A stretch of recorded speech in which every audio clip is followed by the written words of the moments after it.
வணக்கம் நேர்களே. இன்னைக்கு நம்ம நிகழ்ச்சியில பார்க்கக்கூடியது மாண்புமிகு முதல்வர் அவர்களுடைய கனவு திட்டம் என்று சொல்லப்படக்கூடிய நான் முதல்வன் திட்டம். இந்த திட்டத்தோட பயனாளிகள் இவங்க தான் அப்படின்னு குறிப்பிட்டு சொல்ல முடியாத அளவுக்கு பல்வேறு பயனாளிகள் இந்த திட்டத்திற்கு இருக்காங்க. அந்த வகையில பாத்தீங்கன்னா பள்ளி கல்லூரி மாணவர்கள், அதுக்கு அடுத்ததா கல்லூரி படிப்பை முடிச்சுட்டு வேலை தேடக்கூடிய மாணவர்கள், அதே போல அரசு தேர்வுக்கு தயாராகி கொண்டிருப்பவர்கள் அப்படின்னு பல்வேறு பயனாளிகள் இந்த திட்டத்திற்கு இருக்காங்க. இன்னைக்கு நாம இந்த திட்டம் குறித்து விரிவா பார்க்கலாம். இது நச்சுன்னு 4 கேள்வி. 2022 ஆண்டு மார்ச் மாதம் 1ஆம் தேதி மாண்புமிகு முதலமைச்சர் அவர்களுடைய பிறந்த நாள் அன்னைக்கு அவருடைய கனவு திட்டம் என்று சொல்லக்கூடிய நான் முதல்வன் என்ற திட்டத்தை செயல்படுத்துறாரு மாண்புமிகு முதலமைச்சர் மு.க. ஸ்டாலின் அவர்கள். திராவிட மாடல் அரசு 2021ஆம் ஆண்டு ஆட்சி பொறுப்பேற்றதுல இருந்து அண்டை மாநிலங்கள் பின்பற்றக்கூடிய வகையிலையும் தேசிய கட்சிகள் தன்னுடைய தேர்தல் வாக்குறுதியில தமிழ்நாடு அரசு செயல்படுத்தக்கூடிய திட்டங்களை சொல்லக்கூடிய வகையிலையும் தான் மாண்புமிகு முதலமைச்சர் தலைமையிலான அரசுல திட்டங்கள் தீட்டப்பட்டு வருது. தமிழ்நாட்டில் இருக்கக்கூடிய ஒவ்வொரு குடும்பமும் தமிழ்நாடு அரசோட திட்டத்தால தினமும் பயன்பெறும் வகையில அந்த திட்டங்கள் இருக்கு. மகளிர் விடியல் பயண திட்டம், கலைஞர் மகளிர் உரிமை தொகை, முதலமைச்சரின் காலை உணவு திட்டம், தமிழ் புதல்வன் திட்டம், புதுமை பெண் திட்டம், இப்படி பல்வேறு புதுமையான திட்டங்களை எல்லோருக்கும் எல்லாம் என்ற நோக்கோடு செயல்பட்டு கொண்டிருக்கக்கூடிய திராவிட மாடல் அரசு வழங்கி வருது. இப்படி மகத்தான திட்டங்கள்ல ஒண்ணுதான் நான் முதல்வன் திட்டம். இந்த திட்டத்தோட பயனாளிகள் அப்படின்னு குறிப்பிட்டு இவங்க தான் அப்படின்னு சொல்லக்கூடிய அளவுக்கு ஒரு வட்டத்துக்குள்ள இந்த திட்டத்தை அடக்க முடியாது. சரி, இப்போ இந்த திட்டத்தோட பயனாளிகள் யார் அப்படிங்கிற ஒரு கேள்வி வரும். பொதுவாவே பள்ளி படிப்பின் போது +1 +2ல எடுக்கிற குரூப்பை பொறுத்து கல்லூரி படிப்பு, கல்லூரியில எடுத்திருக்கக்கூடிய மதிப்பெண்களை பொறுத்து ஒரு வேலை, இப்படியான ஒரு கல்வி கட்டமைப்பு இருந்ததை முழுமையா மாற்றி அமைக்கப்பட்ட நாள் தான் நான் முதல்வன் எனும் உன்னத திட்டம் தொடங்கப்பட்ட நாள். பள்ளி பருவத்திலேயே மாணவர்களுக்கு இருக்கக்கூடிய தனி திறன் என்ன அப்படிங்கறத அவங்களுக்கு உணர்த்தி, அவங்களுக்கு புரிய வச்சு, அதுக்கேற்றாற் போல அவங்களுடைய மேற்படிப்பை தேர்ந்தெடுக்க வச்சு, அதுல அவங்களுக்கு தேவையான பல்வேறு திறன் பயிற்சிகளை வழங்கி, அதன் மூலமா அவங்க ஒரு வேலையை தேடி வேலையிலையும் அவர்களை முதன்மையானவர்களா மாற்றக்கூடிய ஒரு உன்னத திட்டம் தான் நான் முதல்வன் எனும் திட்டம். இப்படி பள்ளி கல்லூரி மட்டும் இல்லாம வேலை தேடக்கூடிய இளைஞர்கள், தகுதி தேர்வுக்கான பயிற்சியில ஈடுபட்டு இருக்கக்கூடிய இளைஞர்கள், இப்படி பலருக்குமே இந்த திட்டம் பயனளிக்கும் வகையில இருக்கு. இப்ப இந்த திட்டத்தோட பயனாளிகள் யார் அப்படிங்கிறது உங்களுக்கு தெரிஞ்சிருக்கும். ஒரு வருஷத்துல 10 லட்சம் இளைஞர்களை படிப்புல, அறிவியல்ல, சிந்தனையில, ஆற்றல்ல, திறமையில மேம்படுத்தி நாட்டுக்கு வழங்குறது தான் இந்த திட்டத்தோட உன்னத நோக்கமாவே இருக்கு.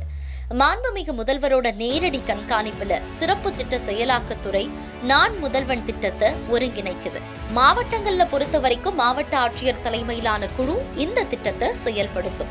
மாண்புமிகு முதல்வர் அவர்கள் ஆய்வுக்கு போகும்போது ஒரு குழந்தைய பார்த்து ஏன் சோர்வா இருக்கு அப்படின்னு கேட்கும்போது, காலையில சாப்பிடல அப்படிங்கிற அந்த வார்த்தையால எப்படி முதலமைச்சரோட காலை உணவு திட்டம் என்ற மகத்தான ஒரு திட்டம் உருவாச்சோ, அதே போல இந்த திட்டம் உருவாகவும் ஒரு முக்கியமான காரணம் இருக்கு.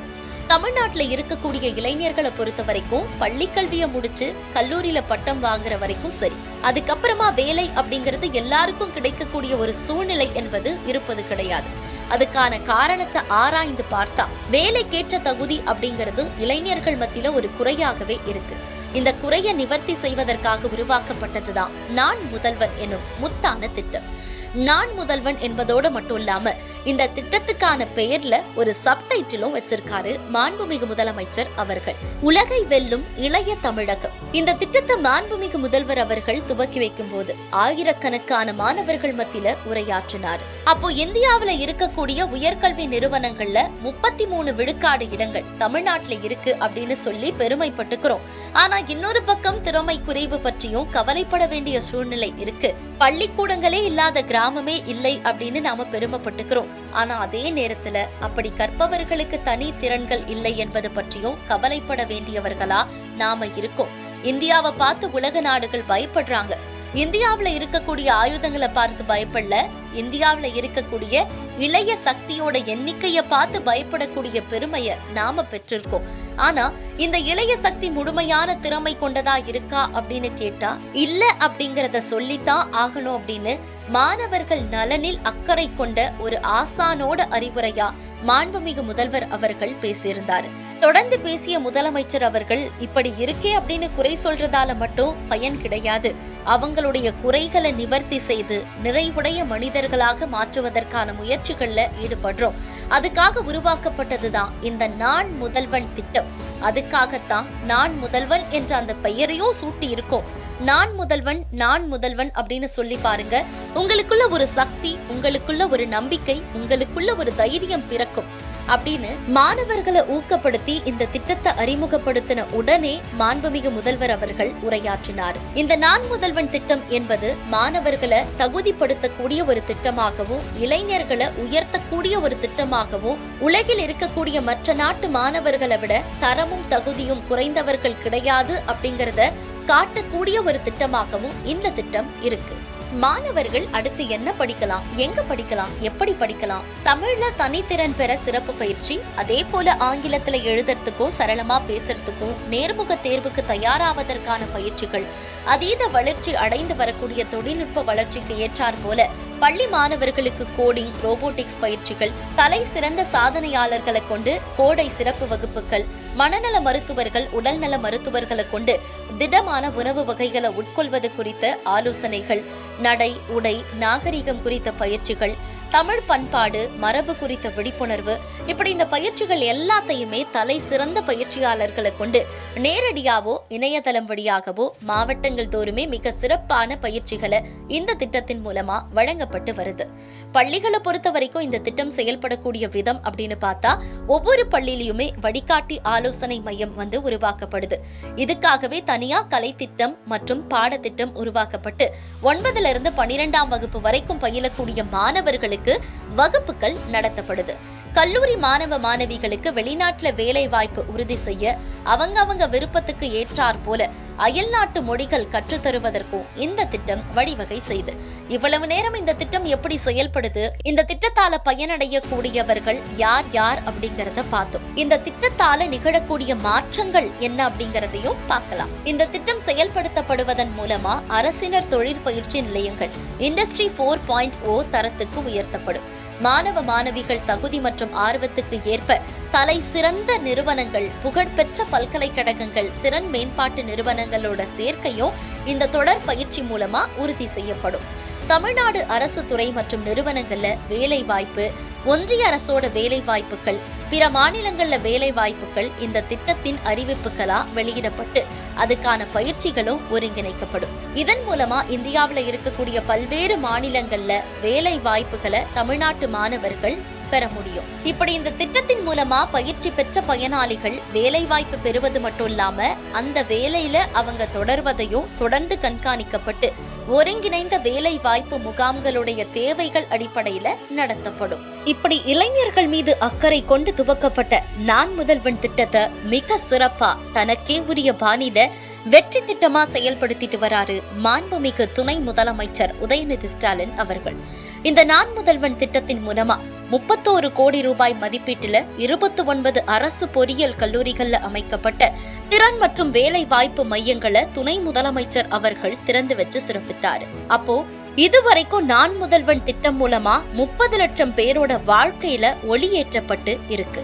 2 லட்சம் பேருக்கு வேலை வாய்ப்பை ஏற்படுத்தி தந்திருக்கு நான் முதல்வன் திட்டம். அதே மாதிரி இந்த திட்டத்தின் மூலமா பல்வேறு மாணவர்கள் வெளிநாட்டுக்கு போயும் வந்திருக்காங்க. தமிழ்நாடு திறன் மேம்பாட்டு கழக மேலாண் இயக்குனரான இன்னசென்ட் திவ்யா IAS அவர்கள் நான் முதல்வன் திட்டம் குறித்து விரிவா நம்ம கிட்ட சொல்றாங்க. வாங்க பார்க்கலாம். மேம், இப்போ நான் முதல்வன் திட்டம் மாணவர்களோட வாழ்க்கை மற்றும் வளர்ச்சியில எந்த மாதிரியான ஒரு செயல்படுத்துது இந்த திட்டம் என்பது? நான் முதல்வன் திட்டத்தினுடைய நோக்கமே இந்த ஸ்கில்ஸ் கேப்பை பிரிட்ஜ் பண்ணுறது. ஏன்னா மாணவர்கள் கல்வி பயிலும்போது, கல்லூரிகளில் கல்வி பயிலும்போதும் அது விட்டுட்டு வெளியில் அவங்க ஒரு வேலைக்கு செல்லும்பொழுது அங்கே ஒரு பெரிய இடைவெளி இருக்குது, திறன் இடைவெளி. ஸோ அந்த கேப்பை வந்து பிரிட்ஜ் பண்ணுறது நான் முதல்வன் திட்டத்தினுடைய நோக்கம். அதற்காக தான் மாண்பு முதலமைச்சர் அவர்கள் வந்து இந்த திட்டமே வந்து துவக்க சொன்னது. ஸோ இந்த திட்டம் துவங்கி வச்சு நம்ம இந்த மூன்று ஆண்டுகள் ஆக போகுது. ஸோ இந்த 3 ஆண்டுகளும் வந்து என்ன பண்ணியிருக்கோம் அப்படின்னா, கேம்பஸ்லேயே, அதாவது காலேஜ்லேயே, இந்த பயிலும் பருவத்திலேயே, கல்லூரி பயிலும் பருவத்திலேயே நம்ம ஒவ்வொரு செமிஸ்டருக்கும் அவங்களுக்கு என்ன திறன் தேவையோ, இப்போ ஒவ்வொரு செமிஸ்டரில், இப்போ ஃபஸ்ட்டு செமிஸ்டர் வந்தோடனே அவங்களுடைய கம்யூனிகேஷன் ஸ்கில்லை அசஸ் பண்ணுறோம். எவ்வளோ தூரம் அவங்க வந்து ஆங்கிலத்தில் தேர்ந்தெடுக்கிறாங்க. ஏன்னா இப்போ வந்து ஒரு இன்டர்வியூவில் அவங்க பெர்ஃபார்ம் பண்ணணும் அப்படின்னா கூட அந்த 10 நிமிடத்துக்குள்ள அவங்களுக்கு என்ன திறன் இருக்குதோ அதை வெளிப்படுத்துறதுக்கு வந்து ஒரு மீடியம் கம்யூனிகேஷன். ஸோ அந்த ஆங்கில திறன் எப்படி இருக்குது அப்படின்னு. ஸோ அடுத்த செமிஸ்டரில், அது 2வது பருவத்தில் என்ன பண்ணுறோம் அப்படின்னா, அந்த ஆங்கில திறனுக்கு உண்டான பயிற்சி கொடுக்குறோம். அப்புறம் 3வது பருவம் வரும்போது அவங்களுக்கு டிஜிட்டல் ஸ்கில்ஸ். ஏன்னா டிஜிட்டல் நாலேஜ் எல்லாருக்குமே இப்போ தேவை. எல்லாருமே வந்து அது வந்து ஒரு ஹாரிசான்டல் மாதிரி ஆயிடுச்சு. ஸோ இவங்களுக்கு தேவை, சிஎஸ்சி படிக்கிறவங்களுக்கு, கம்ப்யூட்டர் சயின்ஸ் படிக்கிறவங்களுக்கு மட்டும்தான் இல்லை தேவை அப்படின்றது நீங்கி இப்போ எல்லாருக்குமே தேவையான ஒரு ஸ்கில்லாக இருக்குது.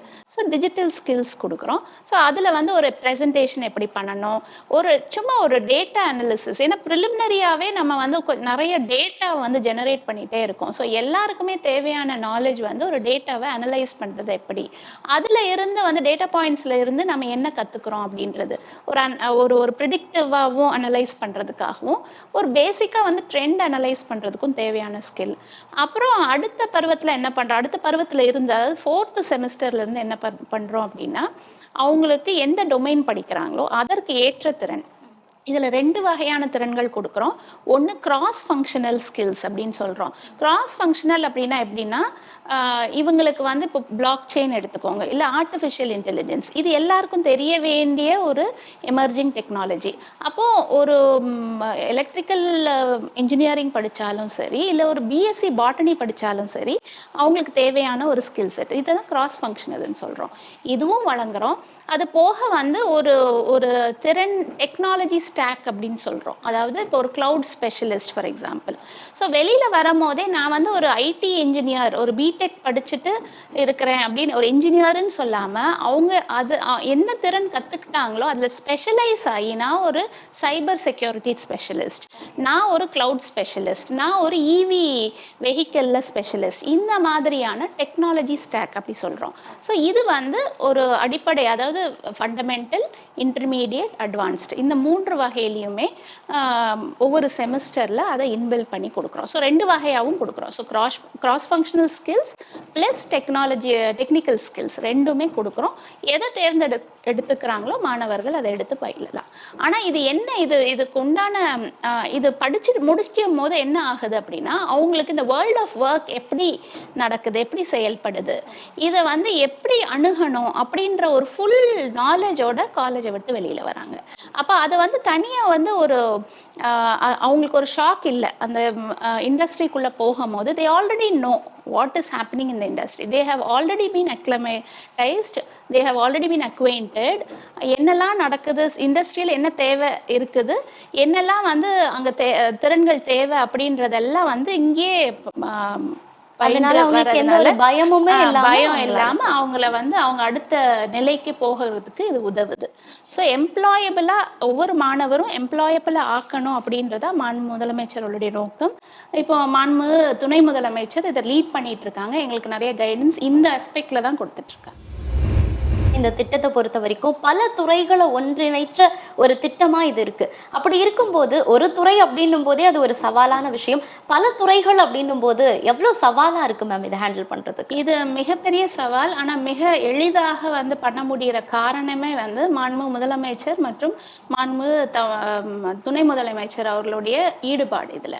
ஸோ அவங்க சொல்லும் போது எல்லா டிபார்ட்மெண்ட்டும் அதை ஃபாலோ பண்ணி தான் ஆகணும்.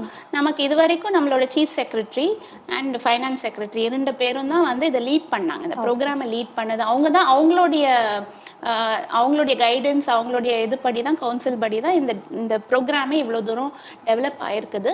ஸோ அவங்க இன்வால்வ்டாக இருக்கணும். டாப் லீடர்ஷிப்பே வந்து இவ்வளோ ஃபோக்கஸ்டாக இன்வால்வ்டாக இருக்கும் போது எல்லா டிபார்ட்மெண்ட்ஸோடைய கோஆப்ரேஷன் எங்களுக்கு கிடைச்சிருது. இதில் school education, higher education department, labour and employment department எல்லாரும் ஒருங்கிணைத்து தான் இந்த திட்டத்தை வந்து நம்ம செயல். தமிழ்நாடு அப்படின்னும் போது ஓகே, ஒரு திட்டம் பல துறைகள் சேர்ந்து அதை வந்து செயல்படுத்துறாங்க அப்படிங்கிறது. இந்த திட்டத்தின் மூலமா வந்து வெளிநாட்டுக்கு போகக்கூடிய அந்த மாணவர்களையும் நம்மளால பார்க்க முடியுது இல்லையா? அந்த இடத்துல நீங்க எந்த மாதிரியான விஷயங்கள் எல்லாம் ஹேண்டில் பண்றீங்க மேம்? இப்போ ஒரு மாணவர் வந்து கல்லூரிக்குள்ள வராரு, அப்போ அவருக்கு ஒரு ஓரியன்டேஷன் வேணும். என்ன பண்ண போறோம்? 3 வருஷம் வந்து நம்ம கலை மற்றும் அறிவியல் கல்லூரி படிச்சோம்னா 3 ஆண்டு, இல்ல ஒரு இன்ஜினியரிங் ஒரு பொறியியல் சேர்ந்தோம் அப்படின்னா 4 ஆண்டு. இது முடிச்சோன்னா என்ன பண்ண போறோம்?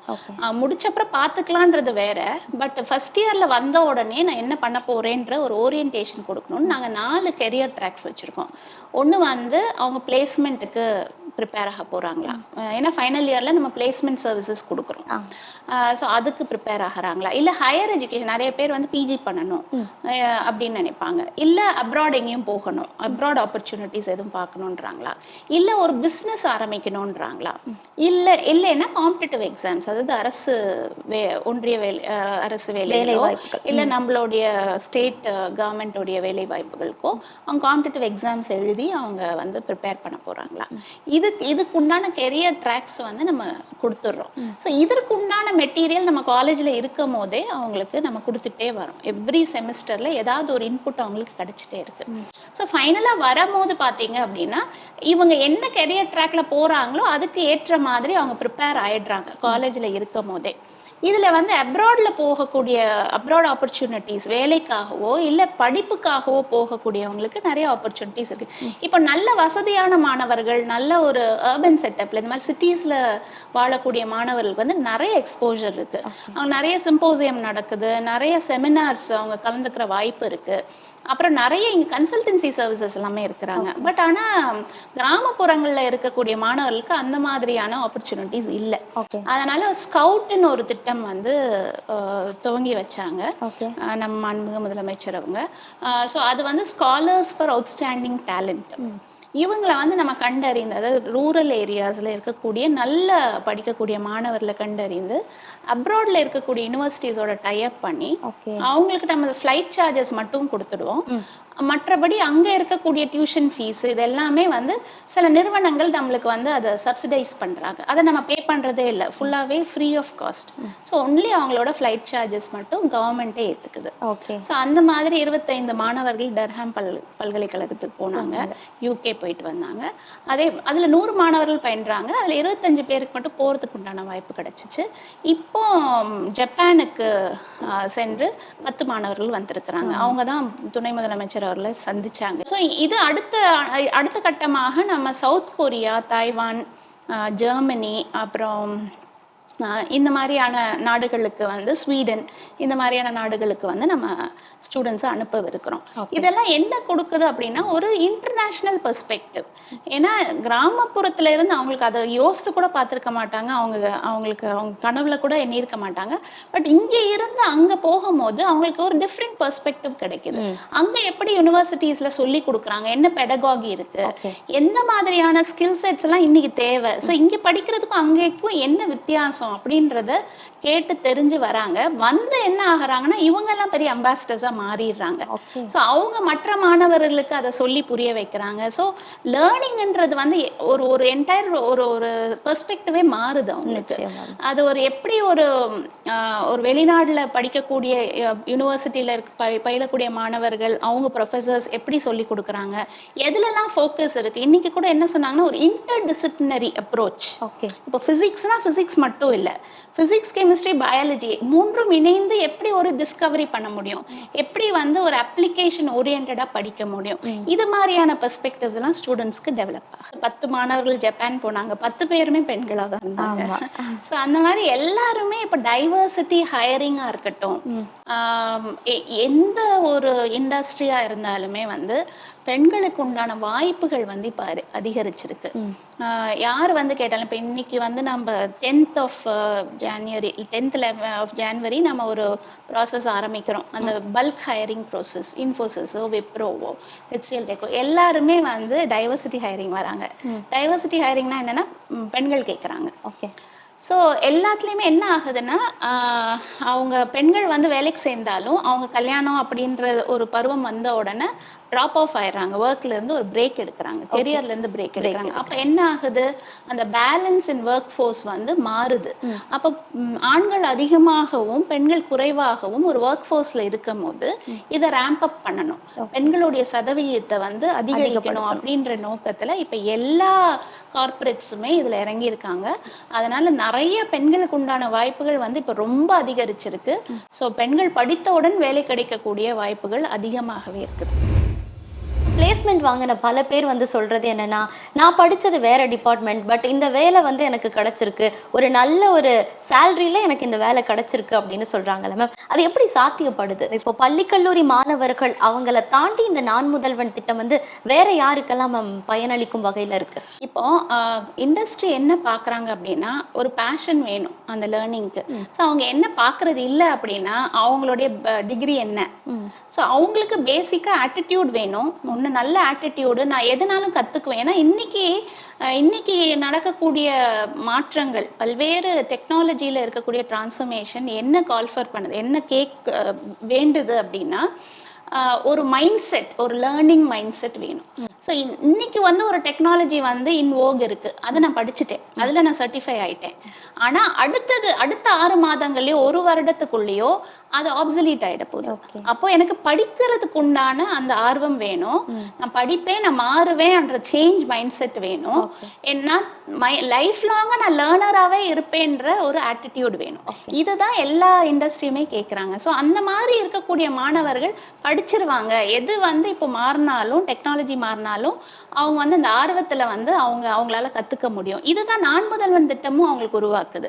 ஒவ்வொரு செமஸ்டர்லையும் வந்து டிஃப்ரெண்ட் ப்ரோக்ராம்ஸ் கொடுக்கும் போது ஒவ்வொரு இதுலேயும் வந்து ஓரியன்டேஷன் வந்து மாறிக்கிட்டே இருக்கு. ஸோ அவங்களுடைய மைண்ட் செட்டு, அவங்களுடைய இது எல்லாமே, அவங்களோட விஷன் எல்லாமே மாறுது. அதை கொடுக்கறது தான் அந்த லைஃப் லாங் லேர்னிங் ப்ராசஸை வந்து அவங்க காலேஜ்லேயே கற்றுக்கொள்ளணும் அப்படின்ற ப்ராசஸை செட் பண்ணது நான் முதல்வன். அதனால தான் ஒரு இண்டஸ்ட்ரியில் வந்து ஒரு சம்மந்தமே இல்லை, ஒரு சிவில் இன்ஜினியர் கூட ஃபுல் ஸ்டாக் படிச்சாரு, ஃபுல் ஸ்டாக் கோர்ஸ் முடிச்சாரு அப்படின்னா ஐடி இண்டஸ்ட்ரியில பிளேஸ் ஆகிறாரு. ஸோ இப்போ வந்து அந்த மாறுபட்ட ஒரு சூழ்நிலையில தான் நம்ம மாணவர்கள் படிச்சிட்டு இருக்கிறாங்க. ஸோ அந்த ஒரு சேஞ்ச் மைண்ட் செட்டோட தான் அவங்களும் பயிலணும். அவங்க கல்லூரி பருவத்திலேயே கூட இந்த ஒரு கண்ணோட்டத்தோட தான் அவங்க வந்து கடக்கணும் அந்த லேர்னிங் ஜேர்னியை. இப்போ ஏன் வந்து ஒரு கரிக்குலம்ல இந்த மாதிரி ஒரு ஃப்ளெக்சிபிள் ப்ரோக்ராம் தேவை அப்படின்னா, கரிக்குலம் வந்து ரொம்ப ஸ்ட்ரிக்டா இப்படிதான் இருக்கணும் அப்படின்றது. இதை மாற்றணும் அப்படின்னா அது ஒரு பெரிய ப்ராசஸ். அது 3 ஆண்டுகளுக்கு ஒரு முறையோ இல்லை 5 ஆண்டுகளுக்கு ஒரு முறையோ அது நடக்கும், கரிக்குலம் சேஞ்ச் நடக்கும். ஆனால் அந்த 3 ஆண்டுகளுக்குள்ளேயே ஏகப்பட்ட மாற்றங்கள் நம்மளுக்கு இண்டஸ்ட்ரியில் நடக்குது, திறன்களில் நடக்குது. இப்போ ஒரு லைஃப் சைக்கிளே வந்து ஒரு திறனுக்கு உண்டான லைஃப் சைக்கிளே அதனுடைய கால அளவே வந்து 2.5 ஆண்டுகள்னு சொல்றாங்க. அது குறைஞ்சிக்கிட்டே வருது. ஏன்னா அவ்வளோ தூரம் வந்து டெக்னாலஜி மாறிக்கிட்டே வருது. இப்போ ஏஐ வந்தாச்சு, ஆர்டிஃபிஷியல் இன்டெலிஜென்ஸ். இப்போ எதெல்லாம் வந்து எந்த ஜாப்ஸுக்கு எல்லாம் நம்ம யூத்தை ப்ரிப்பேர் பண்ணிட்டு இருக்கோமோ, இளைஞர்கள் வந்து படிச்சுட்டு இருக்கிறாங்களோ, அந்த ஜாப்ஸ் எல்லாம் ஒரு நாள் ஆப்சலீட் ஆக போகுது. ஏஐ வரும்போது என்டையர் இது வந்து மாறப்போகுது இல்லையா? இந்த ஒர்க் ஸ்பேஸே மாறப்போகுது, அந்த லேண்ட்ஸ்கேப்பே மாறப்போகுது. ஸோ அப்போ இந்த மாதிரி ஒரு ஃப்ளெக்சிபிள் ப்ரோக்ராம் இருக்கும் போது என்ன ஆகும் அப்படின்னா, என்ன செய்ய முடியும் அப்படின்னா, என்ன திறன் இப்ப வந்து மாறிட்டு இருக்குதோ அதை இமீடியட்டா அந்த கரிக்குலம் எடுத்து டக்குன்னு நம்ம பில்டின் பண்ணி அதை உள்ள ஸ்டூடெண்ட்ஸ்க்கு நம்ம புகுத்த முடியும். அதனால இப்படி ஒரு ஸ்ட்ரக்சர் இருக்குதுன்றது வந்து ரொம்ப ரொம்ப மிகப்பெரிய வரப்பிரசாதனை சொல்லணும். மற்ற மாநிலங்கள்ல எல்லாம் வந்து இதை வியக்கிறாங்க இதை பார்த்து. ஏன்னா நம்ம வந்து இப்போ honourable CM and deputy CM இருக்கிறதுனாலையும் டாப் லீடர்ஷிப் இதுல இன்வால்வ்டா இருக்கிறதுனாலையும் இது கிரெடிட்டுக்கு கொடுத்துட்டோம். கிரெடிட் கொடுத்ததுனால எல்லா மாணவர்களும் கட்டாய பாடமாக அதை படிக்கிறாங்க. அப்போ இந்த ப்ரோக்ராம் ஆனது வந்து ஒரு இன்னும் கொஞ்சம் ஃப்ளெக்சிபிளா, இன்னும் வந்து விரிவடைந்து, இன்னும் கொஞ்சம் டைனமிக்கா, இன்னும் என்னென்ன வந்து அப்பப்போ நடக்கக்கூடிய மாற்றங்களோ அதை ஒருங்கிணைத்து அதை வந்து ஹையர் எஜுகேஷன் ஸ்பேஸுக்குள்ள செயல்படுத்துவதும், அது மட்டும் இல்லாம இந்த சென்டர்ஸ் ஆஃப் எக்ஸலன்ஸ், அதாவது நிறைய இடங்கள்ல நம்மளுக்கு வந்து இன்ஃப்ராஸ்ட்ரக்சர் தேவை. திறன் பயிற்சிக்கு வந்து இன்ஃப்ராஸ்ட்ரக்சர் ரொம்ப முக்கியம். இப்போ இண்டஸ்ட்ரி 4.0ல 71 ITIs வந்து 2800 கோடி மதிப்பீட்டில் தமிழ்நாடு அரசு வந்து அதை அப்கிரேட் பண்ணியிருக்காங்க இண்டஸ்ட்ரி 4.0 ஸ்டாண்டர்ட்ஸ்க்கு.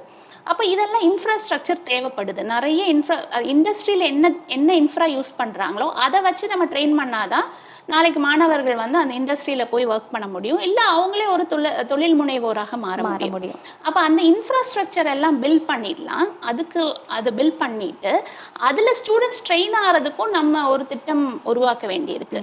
அதுலேயும் கட்டாய பாடமாக ஆக்கணும். அப்போதான் எல்லாருமே அந்த திறன்களில் வந்து தேர்வாங்க. அதனால அந்த மாதிரி ஒரு ஸ்ட்ரக்சர். ஸோ எல்லா சென்டர்ஸ் ஆஃப் எக்ஸலன்ஸ்லையும் திறன் பயிற்சி வழங்குறதுக்காகவும் ஹப் அண்ட் ஸ்போக் மாடலில் எங்கெல்லாம் இந்த ஃபெசிலிட்டி இல்லையோ அங்கே இருக்கிற மாணவர்கள் இங்க வந்து இந்த கட்டாய பாடம் எடுக்கணும் அப்படின்றத அதை வந்து நம்ம கோஆர்டினேட் பண்றதுக்காகவும் இந்த திட்டம் வந்து இன்னும் விரிவடைய போகுது.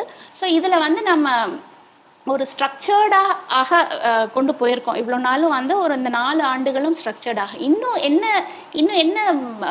மேம்படுத்த விரும்புகிறோம் அப்படின்னா, ஒவ்வொருத்தருக்கும் ஒவ்வொரு தேவை இருக்குது, ஒவ்வொருத்தரும் ஒரு அஸ்பயர் பண்றாங்க, ஒவ்வொருத்தருக்கும் ஒரு பேஷன் இருக்கு. அதை என்னன்னு கண்டறிந்து அவர்களுக்கு ஏற்ற திறனை அவங்களுக்கு பிடிச்ச மாதிரி அதை கஸ்டமைஸ் பண்ணி கொடுக்கறது.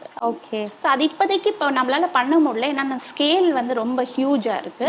பட் அதுவும் பண்ண முடியும்.